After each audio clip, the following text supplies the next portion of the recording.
Evening. Welcome to our program. So glad that you could come out. I was hoping there'd be a few more from my class here, but we may have a few late stragglers, but they can just come in and join us. This is Miss Rhonda Cookenour. She has a family tree program, and she's going to tell us about her great grand uncle, Captain Martin Van Buren Bates, and his lovely wife, Anna Swan Bates. They're known as the world's tallest married couple.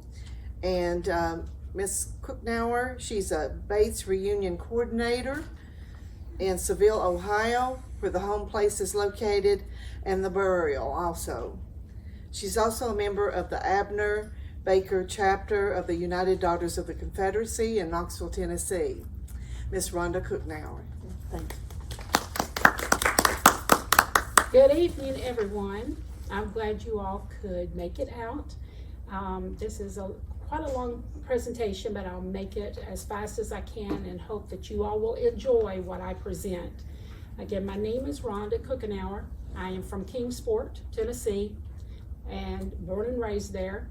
And but I live here now since 2017, and have been a genealogist for about 45 years.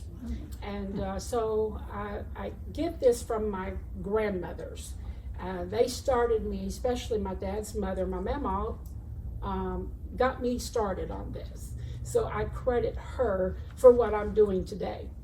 So, my presentation this evening is about Captain Martin Van Buren Bates and Anna Swan Bates, the world's tallest married couple, and he is my third great-grand uncle on my Bates side, on the Bates line, and Anna would be my aunt by marriage, and she's from Nova Scotia, and he's from Letcher County, Kentucky. This is the Bates coat of arms.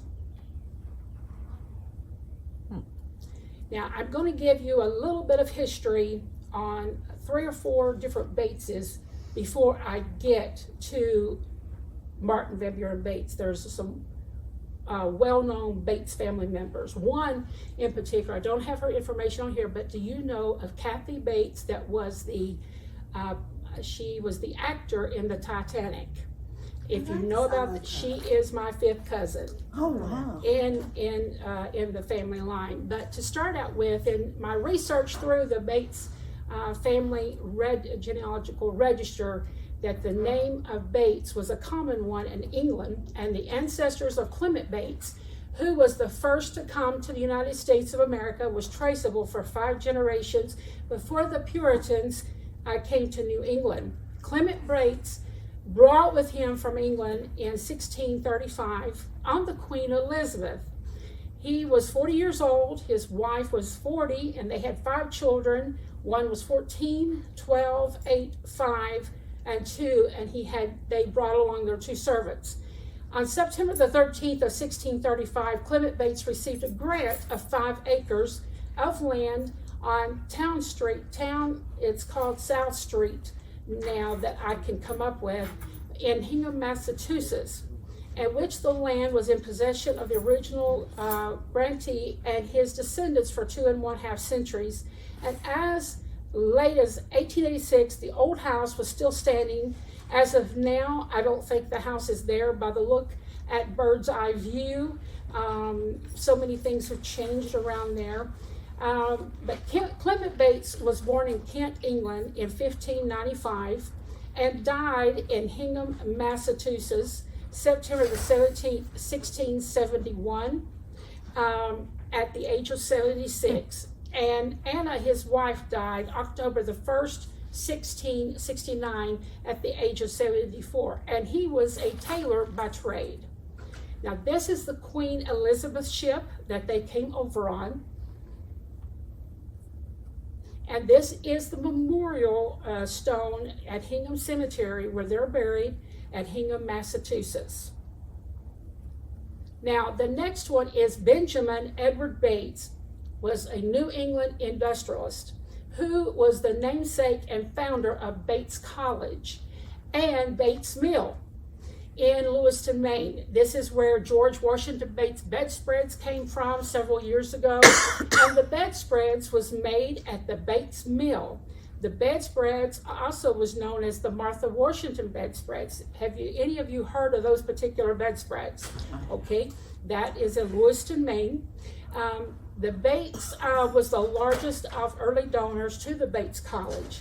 And he first made substantial donations to the school when it was known as the Maine State Seminary through the Lewiston Power Company. In 1862, he personally pledged $6,000 to the school. Then in 1863, the president and founder, Orrin B. Cheney, renamed the college after Mr. Bates. Donations to the college totaled over $100,000, and he pledged another $100,000 to be paid after his death. But due to the economic recession in 1870s, his estate was substantially lessened, and after his death in 1878, the Supreme Judicial Court of Massachusetts eventually ruled that Bates heirs did not have to pay Bates College. The pledge was $100,000. This left the college financially burdened for several years, and Bingham Bates was buried in Mount Auburn Cemetery on Mount Auburn Street in Cambridge, Massachusetts. The Bates College is still in existence today. Okay. That is Benjamin Bates. This is the Bates Mill in Lewiston, Maine. This is the Bates College of 1906. This is another picture of Bates College. Now, this is where Benjamin Edward Bates is buried along with his first and second wife, and that is in Cambridge, Massachusetts. Now, the next one is Joshua Bates. Bates was born on Commercial Street in Weymouth, Massachusetts. He was a merchant and a banker in 1828. He became associated with the Great House of Baring Brothers and Company of London, of which he eventually became the senior partner. In 1852, he founded the Boston Public Library by giving $50,000 for that purpose. And afterward, Joshua gave 30,000 volumes to the institution. Can you imagine that? The main hall is named after Joshua and is in the Boston Public Library. There are several websites with him and Benjamin as well. You can learn more of them by doing some genealogical work with that. Now, this is where Joshua Bates is buried. He was born in Weymouth, Massachusetts, as I said, but him and his wife is buried in Kensal Green Cemetery in London, England. They was buried back of where they came from, generally. Now, this is the Bates Hall in Boston, Massachusetts. I think it is so beautiful to look at that. It is absolutely beautiful. Now, down to William Bates and Margaret Young. They are my fifth great-grandparents. And it's the grandparents of Captain Martin Van Buren Bates. There's history about William Bates, and he's the father of Joseph Bates, that was born in 1737 in Virginia. The Bates family undoubtedly was a part of the massive migration of the Scotch-Irish to the southwestern Virginia in 1700s. William Bates was an elder in the Ebbing Springs Presbyterian Church. His neighbor and friend included Colonel William Campbell, and who lived near William Bates in his beloved Aspenvale below 7 Mile Ford. Now, William Bates was a commander of the county militia in Washington County, Virginia, and he was persuaded by joining Colonel Shelby and John Sevier. You've heard of Governor John Sevier, okay? On September the 25th, led the attack of Kings Mountain. Has anybody heard of Battle at Kings Mountain? Okay. Now, Colonel William Campbell his wife was Elizabeth Henry, and that's a sister to Patrick Henry. I'm sure you've probably heard of him. Now, the father, Joseph Bates, William Bates, also was a signer of updated Watauga petition to the North Carolina Council, endorsed August 22nd, 1776 by North Carolina. Now, that is some little bit of history before Captain Bates. And then from there, I have listed here, there's several Bates members besides William Bates that was in the Civil War along with William Bates, and as well as the American Revolutionary War. Now, this is a certificate of mine for William Bates, is among the first families of Franklin. And that site of the Battle of the Lost State of Franklin, that is from the Tipton Hayes Living Historical Farm in Johnson City, Tennessee.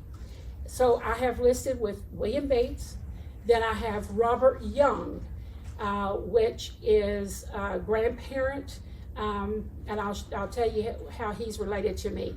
And they're among the first families of Franklin. Now, Robert Young and Margaret Young information. Robert Young Sr. was not in an indentured servant, but a man of means. Between 1770 and 1772, Margaret's parent was Robert Young Sr. And they moved from Virginia to the area immediately east of Jonesboro, Tennessee. And so there's a lot of information that goes on with William Bates. I won't go into all of that. But with Robert Young Sr., there were several of his sons owned much of the land that is now Johnson City, Tennessee. And it's including the property where ETSU is located and where the Veterans Hospital is located. Now, let me see here. There was a will that Robert Young left to Margaret Young. I won't go into all that detail, but I find it was very interesting. It said on here that he left her 6 cows and 6 sheep and half of the hogs and her choice of 2 the horse creatures. And I thought that was just so interesting for all of that. It's just really interesting. Now, the log cabin, I found it, and it is at the Tipton Hayes. It's there, and it is so beautiful that they have preserved that log cabin. And it's the oldest log cabin in Tennessee that I have ever found, and it is stated that it's the oldest cabin, and it's preserved. And this is like, you'll see Robert Young cabin, it's like a stone out front of the cabin. Now, it was moved about 3 different times before it got to where it's at now. And when I got there, I took this picture, and this is the cabin of Robert Young and his wife. Now, when I got in there, I wasn't expecting to find this picture because I had no picture of Robert Young. So my mother was with me, and I said, "Mom, I'm going to take this picture off the wall, and I hope to God that nothing happens to it, but I want to hold his picture because he is a great-grandfather. I'll tell you the kinship in a moment. But I wanted to hold his picture, and I found that was very interesting that I could find related in that cabin. So sometimes your findings can be interesting, and one thing leads to another when you're doing research. So now this is where Robert Young Sr.'s cemetery is. This is the original site where the house originally sat to begin with. At this where the cemetery's at. Now they have it blocked off. They have it like they have like a chain fence around the small cemetery with Robert Young and his family.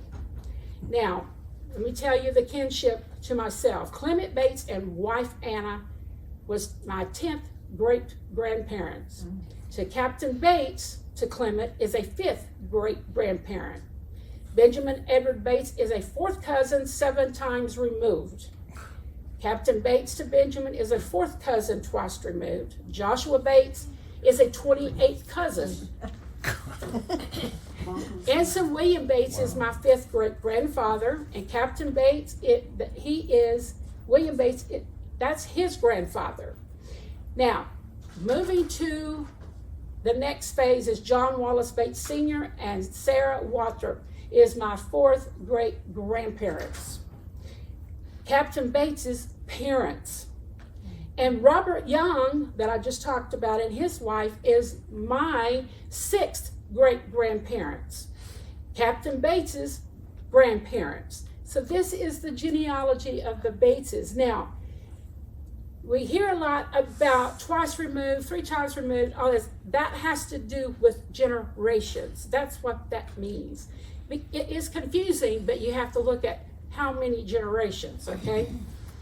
Now, this is going down, all of that has led down to Captain Bates and Anna. Sarah Wathrop Bates is on the left, and she is my 4th great-grandmother. On the right-hand side, there's people that have said this was John Wallace Bates Sr. No, that is my 3rd great-grand-uncle and my 3rd great-grandfather. Now, let me explain that. My mother's side is a hall. And because Elizabeth Hall in that family, she's my 3rd great-grand-aunt, she happened to marry John Wallace Bates Jr.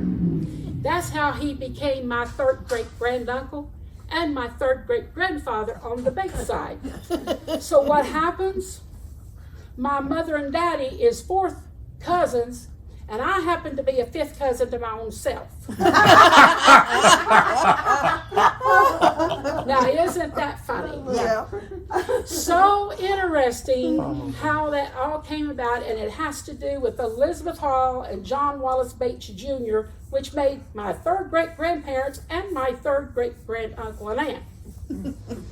So, now, the reason why this is not John Wallace Bates Jr. is because Captain Bates was about 6 years old when his daddy passed away, which was John Wallace Bates Sr. Now, the man on the right-hand side in both pictures, that's my 3rd great-grandfather and my 3rd great-granduncle, and Captain Bates, in his young age, is standing beside his brother. Now, there were 7 boys and 5 girls to Captain Bates. Captain Bates was the baby of all of the family. So John Wallace Bates and Sarah Wathrop Bates had 7 boys and 5 girls, and they were all normal size, except Captain Bates. The Bates family owned slaves and had large property holdings in Letcher County, Kentucky. Now that is near, have you heard of Whitesburg, Kentucky? That is there in that area. Captain Bates started growing at the age of 6 years old. This is his picture standing on a little step, standing near that chair, and you can see how big he was at the age of 6. Now, this is his military picture. He was born in Letcher County, Whitesburg, November the 9th of 1845. Now, for him to get in the military, Captain Bates told a little lie, that he was born in 1837 to get him into the military. Okay, that's how he got in the military into the Civil War. That is military pictures right there. Now, Martin claimed that he attended the Emory and Henry College in Virginia. They can't find no record of him, but that doesn't mean he didn't attend. Emory and Henry College was found in 1836 by the Methodist Church, and all of the buildings on campus are on the National Historical Register. This is the Emory Henry College back in the day.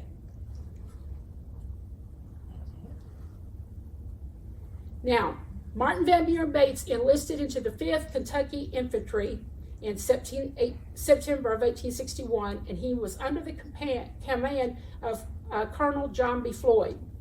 They disbanded and merged with the 7th Confederate Cavalry Company A and served under Colonel Clarence Prentiss. The 7th Kentucky Confederate Cavalry was part of John Hunt Morgan's troops. Have you heard of John Hunt Morgan? Okay, Captain Bates was a part of that. General John Hunt Morgan was a thunderbolt of the Confederacy.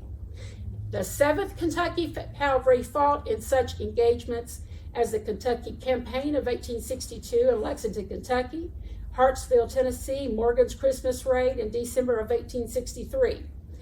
In James Ramage's book about Morgan, called Rebel Raider Bates, was referred to as Baby Bates. Now, Bates was a fierce and capable fighter. He won battlefield promotions. It is alleged that he carried 2 enormous 71 caliber horse pistols, had been made especially for him in Richmond, Virginia. He wore them strapped around across his chest in the black leather holsters. His saber was 18-inch longer than the standard weapon. And he rode on huge Persian horses that he is alleged to have taken from the German farmer in Pennsylvania. He was severely wounded at the battle around Cumberland Gap and Pound Gap, Virginia. And on 26 at the Virginia-Kentucky line, there is flags up on a hill there right as soon as you cross over the line, and there's monuments up there, beautiful monuments, and Captain Bates' name on there, along with his brothers who fought in the Civil War. That is a memorial up there, and sometimes they do have reenactments on there as well. Now, Baby Bates was taken prisoner on 15th of April in 1863 near Piketon, Kentucky. I have documents to prove that he was a prisoner of Camp Chase. Camp Chase was in Columbus, Ohio, and thereafter he was paroled. Now the property is nothing but Camp Chase Cemetery. It's nothing but veterans who was there at the prison, and they died there and they were buried there. There's nothing else but that cemetery. There's no buildings. His fame spread among the Yankees as the Confederate giant who was as big as 5 men and fought like 50. Wow. Now, there is a book of him that is out, his own book. Captain Bates claimed that he was promoted to captain and served to the end of the war. However, he resigned from the cavalry on July the 19th of 1864 as first lieutenant. And in his own handwriting, July the 19th of 1864, General, I must respectfully tender my resignation as First Lieutenant Company A, 7th Confederate Cavalry Battalion. I am General, your obedient servant, M.V. Bates, First Lieutenant Company A, 7th Confederate Cavalry Battalion. In his own writing, this is his letter. So what I did is that I just copied everything off of that. You can find documents on fold 3 from Ancestry, and you can find documents about your ancestors that's been in the war, and it's very interesting to find all those documents. Now, this is his Civil War documents, and it says M.V. Bates. It has the cavalry information as first lieutenant. Now, this is a resignation on August 11th of 1864. This is the document that had to be filled out. Now, Colonel Prentiss approved the request and forwarded on to General Hunt Morgan with the following recommendations. Lieutenant Bates is physically incapable of performing the duties of his office owing to his extraordinary size. He is nearly 7 feet tall and weighed 351 pounds. He is not able to perform his military duty on foot, and there is not a horse in the Confederate States strong enough to carry him any length of time. He was 19 years old at that time. Now, this is the letter that I just read from Colonel Prentiss. Now, isn't that amazing? Okay, this is General Hunt Morgan approved the discharge and signed it. When Bates returned to Kentucky, he found his house had burned and his family was missing. Now, you didn't want to cross Captain Bates because Captain Bates could get furious, okay? And when he found out, the story is when he found out his house had burned and his family was missing, he went on a rampage and he found the ones that done it, and he hung every last one of them. I don't know if there's like 3 or 4 of them, but he hung them up like somebody would hang themselves. He hung them and dared anybody to take them down. Okay, so he was mad about that being done. Now, in 1865, Bates sold the land in Letcher County, Kentucky, and he went to Cincinnati, Ohio, and began touring. And he realized that people found his size interesting, and he decided to take advantage of the fact. Bates was discovered by P.T. Barnum. Have you heard of P.T. Barnum? Yeah. Barnum and Bailey Circus? Okay, that's who he went to. Now, Captain Bates was a Confederate heart, and he knew President Garfield and was a friend to President McKinley. Captain Bates was a 5th cousin to President Abraham Lincoln, which is in a cousin line to me as well. Mm-hmm. And our family has connections with Daniel Boone as well as the country singer Loretta Lynn. We have connections with those. And like I said, as well as Kathy Bates. Okay. Now, this is P.T. Barnum. Early in 1842, he opened the American Museum on Broadway in New York. Have you heard of the museum in New York? Okay. Now, this is Anna Swan. She was born in New Anna, Colchester County on August the 6th of 1848. In the picture, we don't know who the man is, but standing in front of her is her sister, Maggie. Now, you see the gold chain that is around Anna? I'll tell you about that in a moment, so keep that in mind. Now, this is Anna with her parents. She weighed 13 pounds at birth, and she was the 3rd child of the 3rd of 13 children. There were 5 boys and 8 girls all together, and she was the only one that was a giant. Now, this is Anna. Anna was born to Alexander and Anna Graham Swan. Now, I'm in contact with Anna's great-grandnephew, which is Dale Swan, and he has been in charge of the museum over there. A lot of information about Dale, and Anna is his 3rd great-grand aunt to Dale Swan. Now, the Swan history, Anna's parents was from Scotland, were both of normal size. Anna grew rapidly.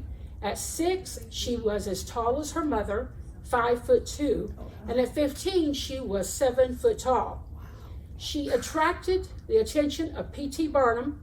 In 1863, she was introduced to P.T. Barnum in New York, and he built the museum to display her. This is some of her museum pictures when she was at the museum.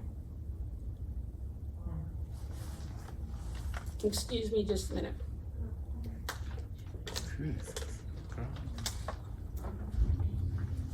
This is a couple other pictures. Now, here's a newspaper article in the New York Times, January the 12th of 1864. You will notice Anna from Nova Scotia, the giant girl. Now, meeting of Captain Bates and Anna Swan. P.T. Barnum introduced Captain Bates to Anna in November of 1870 at the home of General Winfield Scott in Mount Washington, New Jersey. And they were booked to appear together in different receptions and tours. They sailed to England aboard the city of Brussels on the 22nd of April in 1871. They fell in love and was engaged aboard the ship.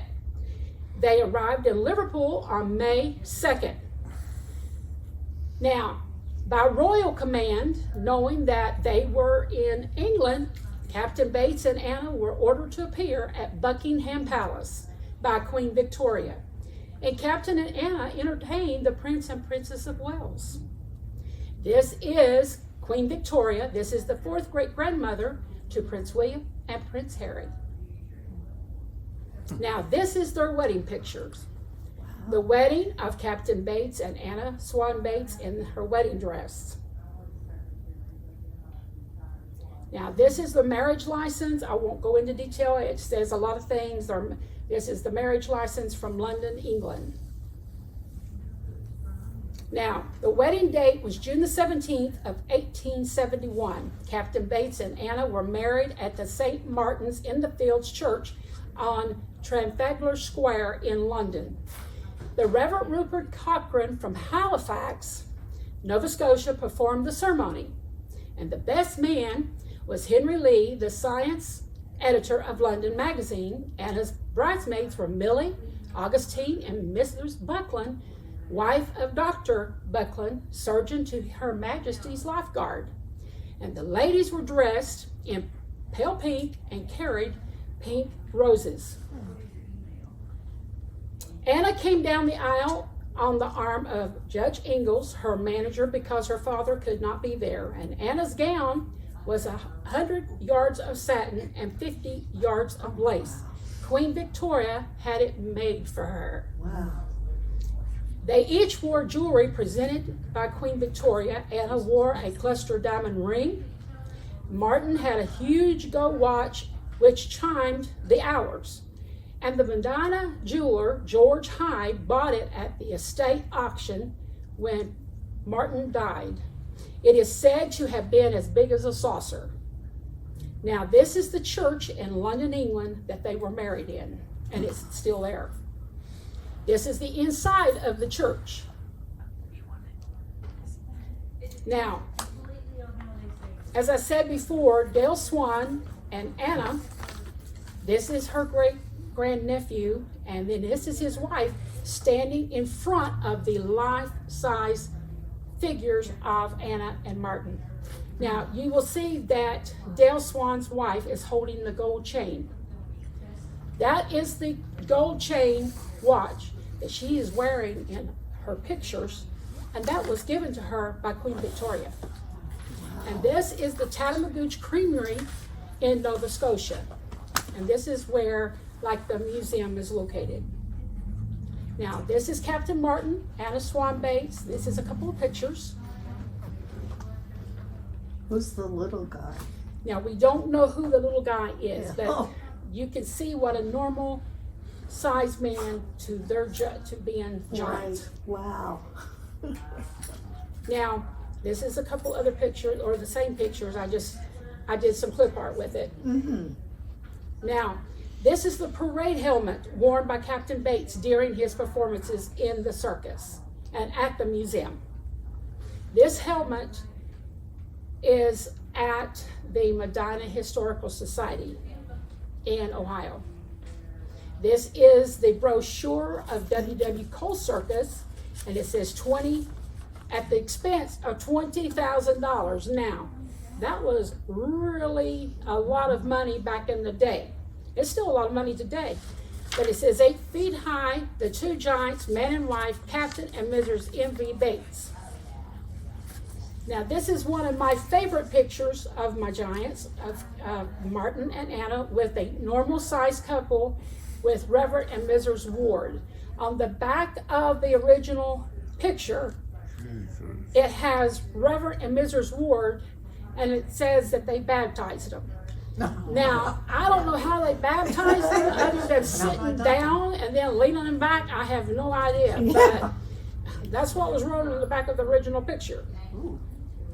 Now, the first child that they had was a baby girl while on tour. And at this point, Anna was 7'11" and weighed 413 pounds, and she was 22 years old. While in England, on the 19th of May in 1872, their first child was born, stillborn. It was a girl. It is stated that she weighed 18 pounds and was 27 inches long. Wow. It is believed that Martin turned the body of the infant over to Dr. Cross for research on giantism, and it was on display for a long, long time in the London Hospital Museum for many years. Now, Del Swan has looked and looked, and it's no longer there, and there's been research and not sure where it is at that point. So we don't know what happened to the baby girl. Now, Captain Bates continued to grow until the age of 28. And although he didn't start growing until the age of 6 years old, in 1873, he was 7'9" and weighed 478 pounds. Captain and Mrs. Evie Bates stayed in England, and after a short tour in Ireland, they left England for America on the 2nd day of July in 1874. 2 weeks later, they arrived in Halifax, Nova Scotia, and Martin met Anna's parents for the first time. And I would say that was quite a meeting. They continued on to the United States, and they purchased land in Medina County in Seville, Ohio, later in 1874, and there was 130 acres that Martin bought. They hired a contractor, David Myers, to build them a home, and it had 14-foot ceilings, and the doors were 8.5 feet high.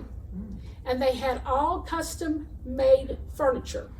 Their bed was 10 foot long, and they had custom-made carriage drawn by Clydesdales. They also had animals from the circus from time to time, and they included a pet monkey named Buttons. Now there was 2 servants, were terrified of him because he would bite.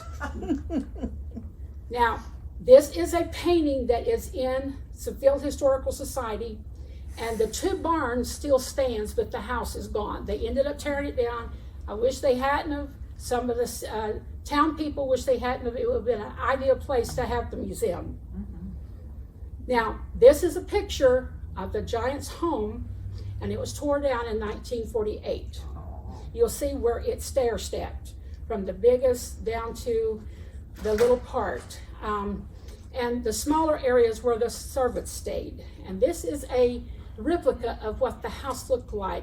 A gentleman by the name of Bill Hodman made the house and donated it to the Historical Society. Now, this is the barn. It still stands, but it's in bad shape.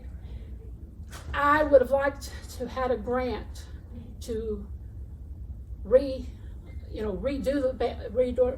the barn, but that's up to the ones that owns it. And in the shingles, it says M.B. Bates in 1888 on the tiles. And you can see where the little door is compared to the big doors. Now, Bates would keep his circus animals in the right side of the barn because when I was there, when I first seen it, there were bars over the windows. So the animals couldn't get out. Now, this is my grandmother, Hazel Rhonda Cookenour, Hazel Bates, in front of the barn doors between 1983 and 1984. That's my grandmother, in front of those big doors. And this is me with my cousins around 2007. Now, the birth of a baby boy, January the 19th of 1879, the official record indicated it weighed 23 3/4 pounds and was 30 inches long. The baby's feet was almost 6 inches long. Now, can you imagine a baby boy 6 inches long? And he died 11 hours after birth on the 20th of January in 1879. The Seville Historical Society has the crib in their museum. There was a plaster model of the baby in Cleveland Health Museum until it closed. The model is now packed away in Massachusetts. He is listed in the Guinness World Book of Records as the largest baby ever born. Mr. and Mrs. Bates are listed as the tallest married couple. And if you go on Google and Google the tallest married couple, Martin Van Buren Bates, you'll see information. Now, there's some information that will vary from how much they weighed, how tall they were. It'll vary in some areas, okay? But we have the exact listing of the measurements and how much they weighed. Now, this is the mold in the Countway Library of Medicine in Boston, Massachusetts. in storage. The baby behind the little one is the size of the baby boy when he was born. And the other little baby, that is a normal size baby.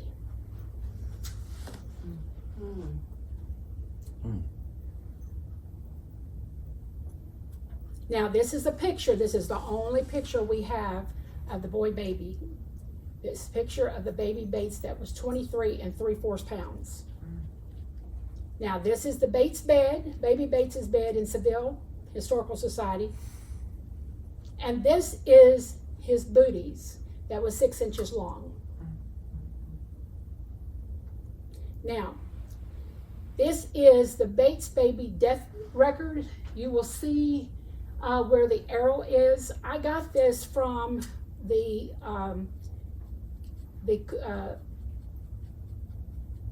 courthouse. They actually provided me with this record, and it shows that no name Bates. They didn't give him a name. It just says baby Bates, and then it shows in this picture of like his parents, and it was 1879 when the baby boy was born. Now, the Giants toured with Barnum and Bailey Circus, the W.W. Cole Circus, and the records indicate that they toured in 1878, 1879, and 1880. The Life at Seville, Ohio, that is about 20 miles west of Akron. I'm sure you've heard of Akron, Ohio. Mm-hmm. When the Giants returned to Seville, Anna taught Sunday school at the Baptist church. And Anna also played the piano. It was put up on stilts so she could be seated and play comfortably. Martin had a custom-made pew installed for their comfort as well at the church. This is the picture of the church that I took, and I've been in that church all through it. It's beautiful. Now, this is the piano that is known, that's back in the 1800s, is how old this piano is, and it's known that Anna played this piano in the church. Well, I played the piano and the organ myself, all by ear, so Miss Rhonda, while she was there, I had to sit down and play it myself, and as I was playing it, I'm thinking, oh my goodness, Anna has touched these keys.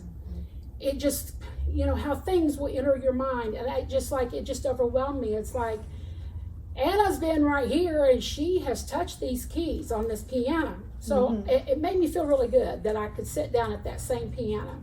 Now, this pew at the church, it is now a normal size pew, but this pew is known to have been the Giants after it was cut down. It's different from any of the other pews in the church.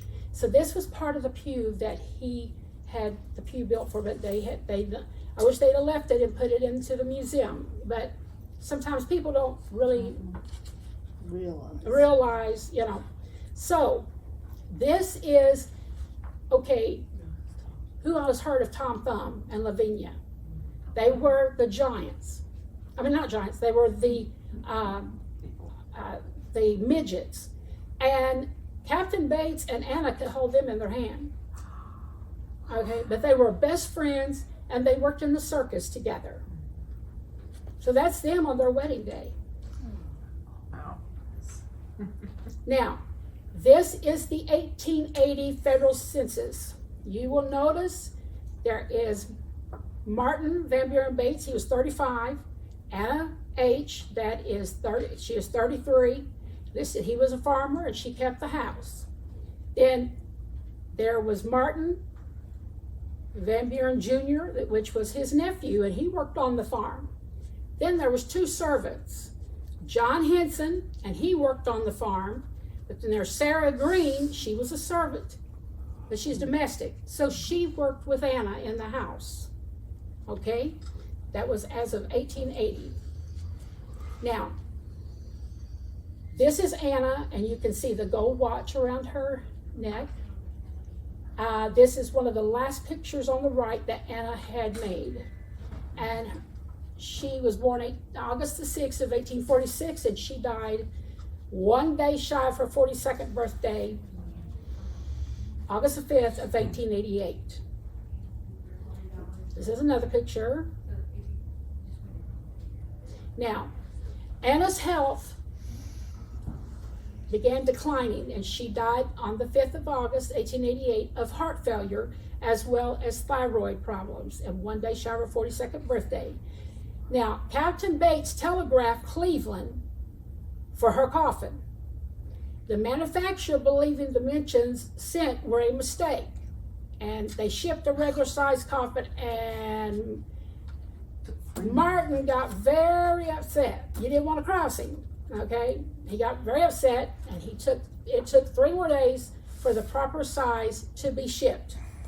To avoid the problems, Captain Bates had his own coffin made ahead of time and kept it in his barn for 30 years. Okay?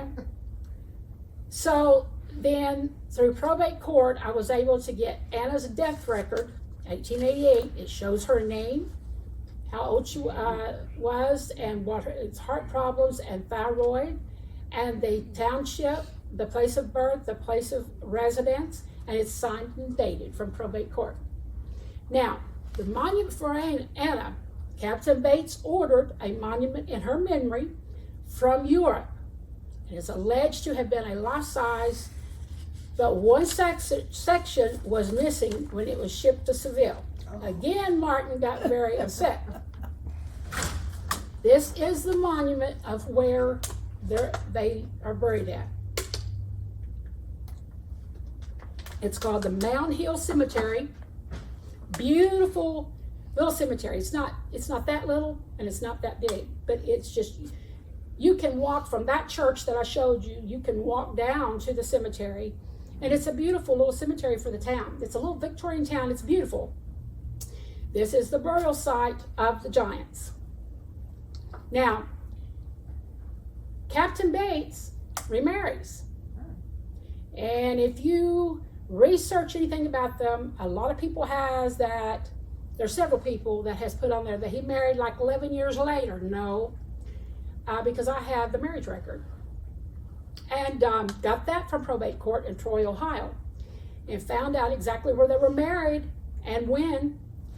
And Captain Bates married Annette LaVon Weatherby of Seville. Her home was in Troy, Ohio. She was 5'3", and the wedding date was on October the 23rd of 1889 in Troy, 1 year, 2 months, and 18 days later from when Anna died. Captain Bates moved from the farm and lived in the house that still stands at 56 East Main Street in Seville. And the McCraws lives there in the home now.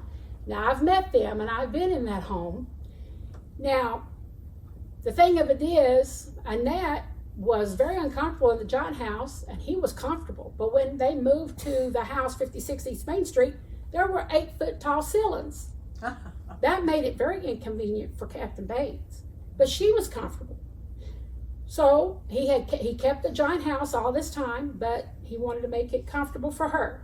And now I've been in the home, and this is Captain Bates with Annette LaVon Weatherby in front of 56 East Main Street. And the little guy, have no idea who the little guy is. Now, this is the house before it was redone. 56 East Main Street. Now, this is the marriage record that I got from Troy, Ohio, of when they were married, all the details. And it's just very interesting, and I was so glad to get it. You'll see M.V. Bates and Annette LaVon Weatherby. October the 22nd of 1889, this is the license date, and the person that signed it, and who married them, and so on and so forth. I found that very interesting and was so glad that I called probate court in Troy, Ohio, and they was able to get me that information. Now, that's where you do a lot of research to get what you need.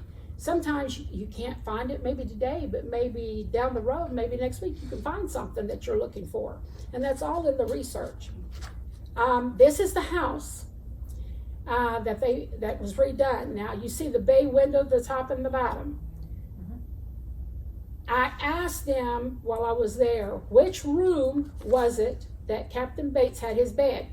And it was in this bottom bay area. They had to tear out the side of the bed, outside of the house, to get the bed in there. So that's the reason why the extension on that is a bay window. At the time I went there, there was a baby grand piano in there. It's beautiful, beautiful. Now, the lady of the house, Miss McCraw, she painted that picture, and she would set that out right there when it was the Bates reunion. You know, and everybody come to town, okay? Everybody could see Captain Bates. And she's the owner of the home and painted a picture some 30 years ago of Captain Bates. Now, this is in front of the home. You'll see Captain Bates in this, it's Craig Toledo Raidster, and it was manufactured in Dundee, Michigan. And you can see his driver, Alfred Akers, is driving him, but he's having to squatch in that car. I mean, his knees is up to the steering wheel. Okay, it's so funny. Now, this is the 19 federal census that has Martin Van Buren Bates on it and Annette LaVon Weatherby. Can you see where it's highlighted in the yellow a little bit? Can you see that? Okay, can you see where it's highlighted a little bit? Annette LaVon Weatherby and Martin. Okay, and it tells everything about them on that. I've got it enlarged there, and you can see Captain Bates and Annette LaVon Weatherby on there. Yeah. Okay. Now, this is Captain Bates when he was older, in front of his house on Main Street, with the same little guy that was next to Annette in the other picture. Okay, he's a little older there. Now, this is Captain Bates before he passed away. You can see he's walking on a cane now. He passed away January the 7th of 1919. And this is his death certificate. He died of nephritis, which had to do with your kidneys. He died of that. It shows John Wallace Bates and Sarah Waltrip as his parents. Find a little information. It's just okay. Come on.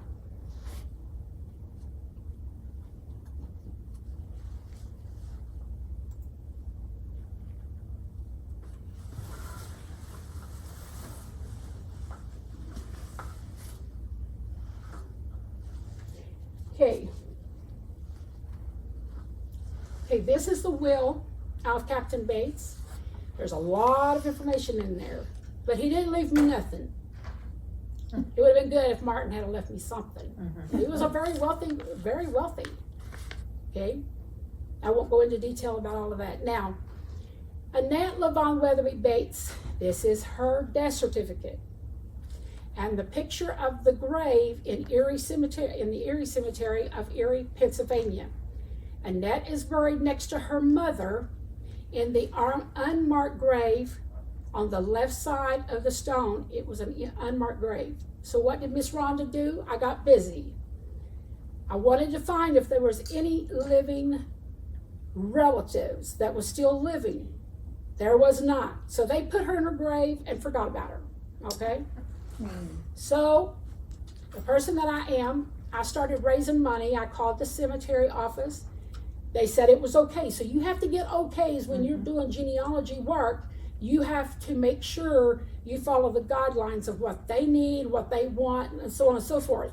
So got the okay from them. If I raised money, got the money from the Bates family to put a stone at her grave, would that be okay?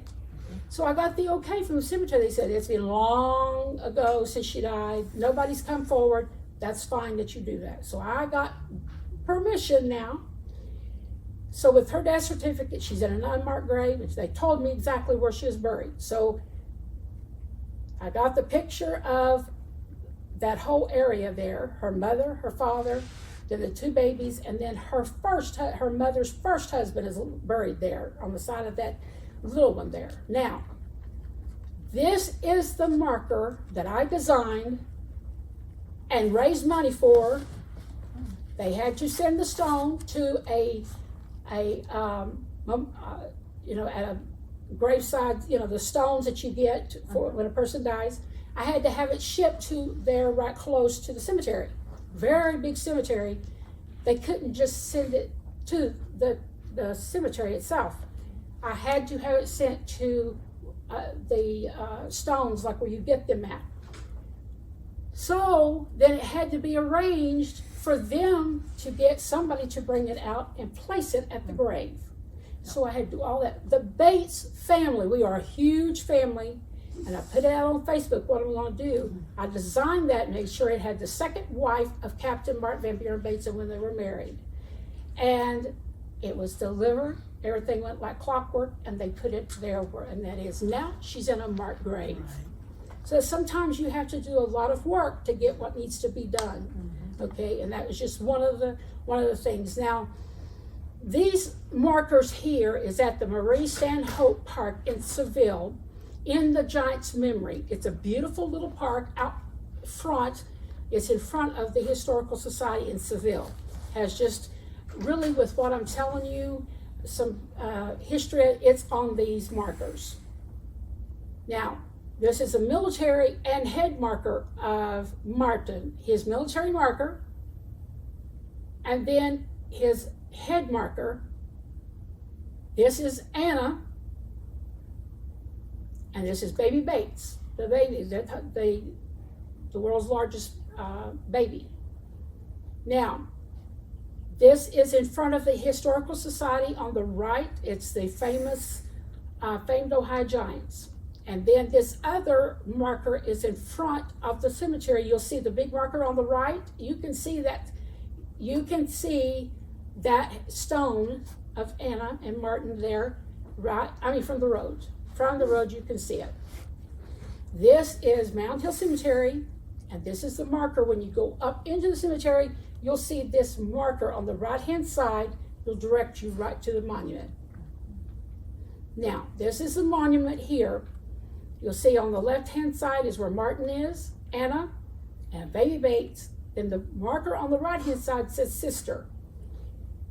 They didn't have a name on there for Maggie, but Maggie came to visit Anna and Martin, and while she was there, she passed away.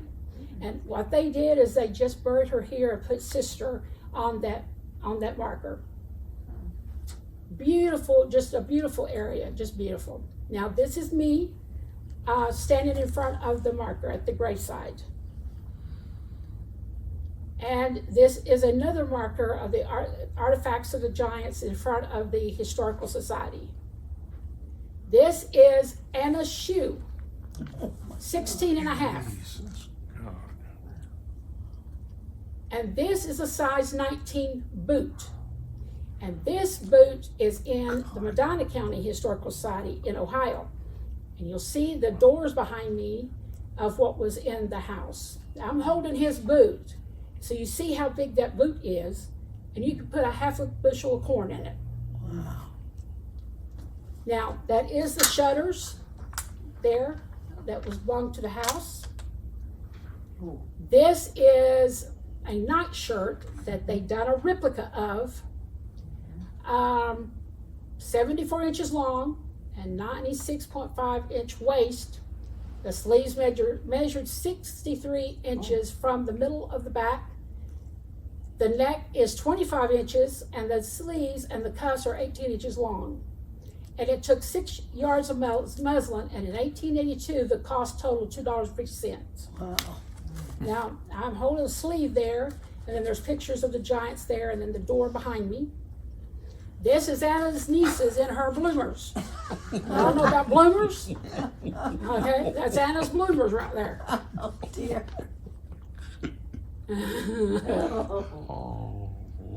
Now, this is me holding a replica of Captain Bates's pants, of how long they were, how big they were. And behind me is a life-size, like to show how tall you are to their height. And then there's a picture you can walk up on and stand in front of their picture and get your picture taken with them, okay? So here I am holding a replica of his pants. So it come up to my neck, okay? Now, this is the jail that Captain Bates stayed in Seville. Now, I've been in that little jail, and it only has 2 cells, but I'm looking at this, he had to duck really low and go sideways. And I'm like, I was standing here in these doorway. How did Captain Bates get in there? But he got into a racket with someone in the town. They didn't like it, so they put him in jail for the night. Now, this is me and my cousins on the left standing in front of the picture. And this is me and my mom in front of the picture. That's how tall they were to us. Gee. God. Now, this is just this here on this slide, as I told you before, up on the Hall side and the Bates side brings it down that I'm a fifth cousin to myself. So this is just kind of like the genealogy on the Bates and the Halls. Now this next slide is of Maxine Bates Quillen, which she's a cousin to me. And this is a project of a life size of Captain Bates holding the saucer watch, size of a saucer. Wow. The school, the high school there in their art class made this. And I was there the day that they moved it to the library, the Whitesburg Library. And here he stands in the Harry M. Caudell Memorial Library in Whitesburg, Kentucky, downtown. So anybody can go in the library and they take their picture next to him. Now, this is another group picture. I'm just about done of them.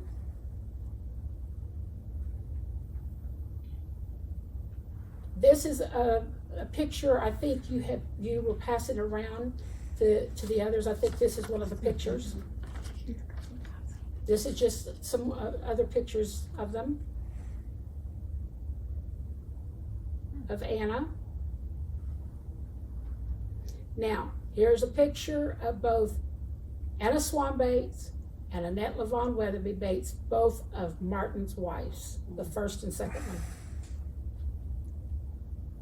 This is the picture of him and Anna on the left from his first marriage, and then his second marriage in front of 56 East Main Street in front of the home of Annette and Martin.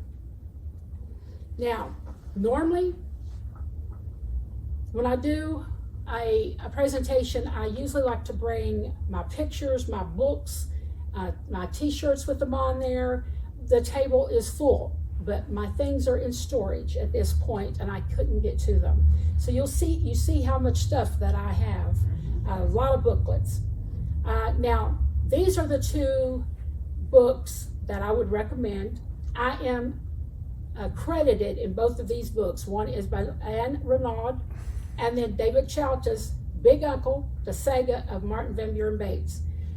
David Chaltis is a connection to me as well. They are awesome books to read.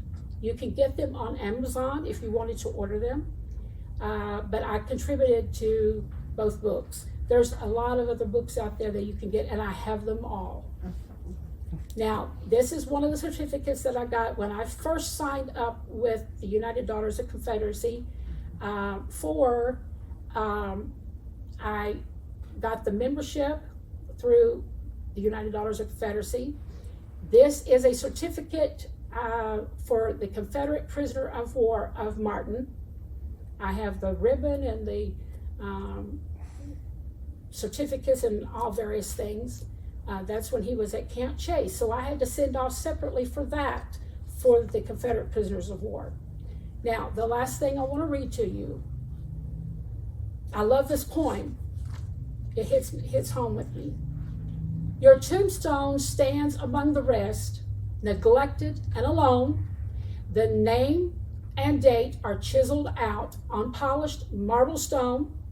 It reaches out to all who care. It is too late to mourn. You did not know that I exist. You died and I was born. Yet each of us are cells of you in flesh, in bone, in blood and bone. Our blood contracts and beats a pulse entirely not our own. Dear ancestor, the place you filled 100 years ago spreads out among the ones you left. Who would have loved you so? I wonder if you lived and loved. I wonder if you knew that someday I would find this spot and come to visit you. I hope you've enjoyed my presentation. God bless you. Do any of you have any questions? Yes. How old was he when he passed? He was like about 76, close to 80. Yep. So he lived a long life. I hate it that their children didn't survive. Me too. That would have been so nice. Any descendants. Oh yeah. That would have been so nice that they would have lived, if they had have lived. Oh, yes. Because they were giant babies. Yes. Yeah. Any more They were a questions? nice looking couple too. Oh yeah, and they were very well proportioned. They were out, you know, some people are all out of proportion, you know, like if you're a midget or if you're, some people's all out of proportion. They were all proportioned right for their size. And it is known that Anna, not only, you know, where I said that she played piano and she taught Sunday school, but she loved, now envision this, but the story is that she would get right down in the floor, like just get in the floor with children. Oh. She loved children, and she loved to read them stories. Oh. And it is said too, in fact, last week, a couple weeks ago, I was talking to Dale Swan in Nova Scotia. We're a lot in contact with each other.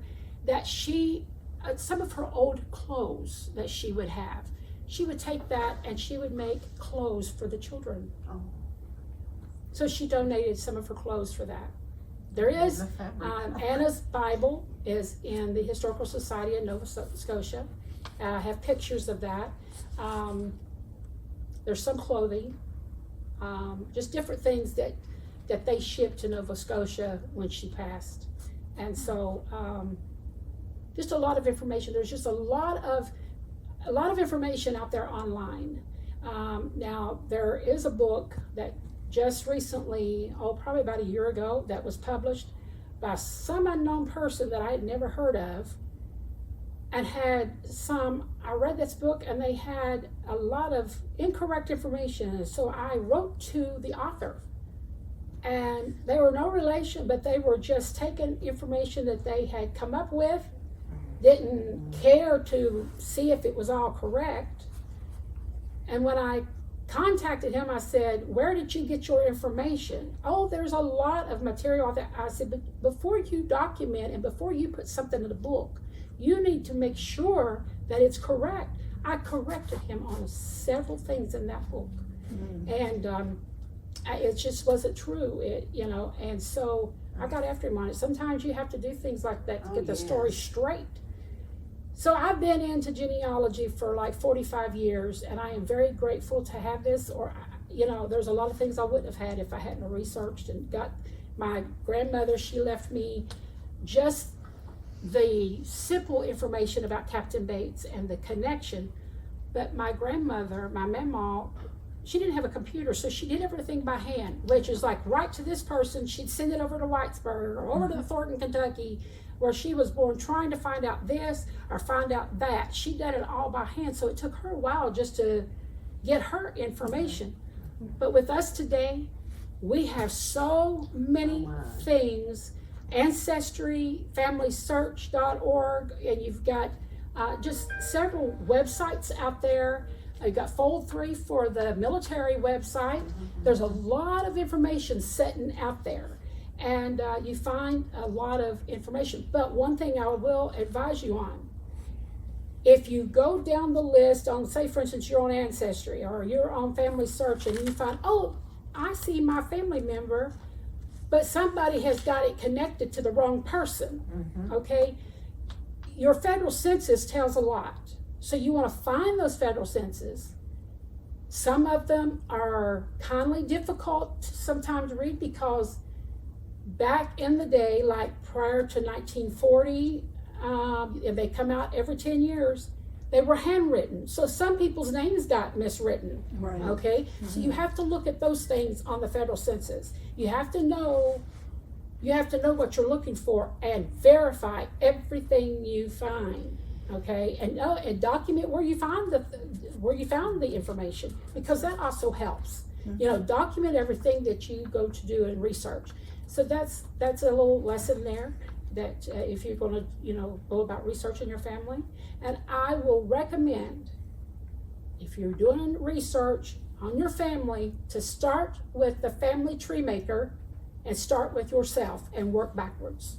Absolutely. Okay? Thank you, Ms. Rhonda. Thank you. Yeah. Thank you. Enjoyed it. I hope you all enjoyed it.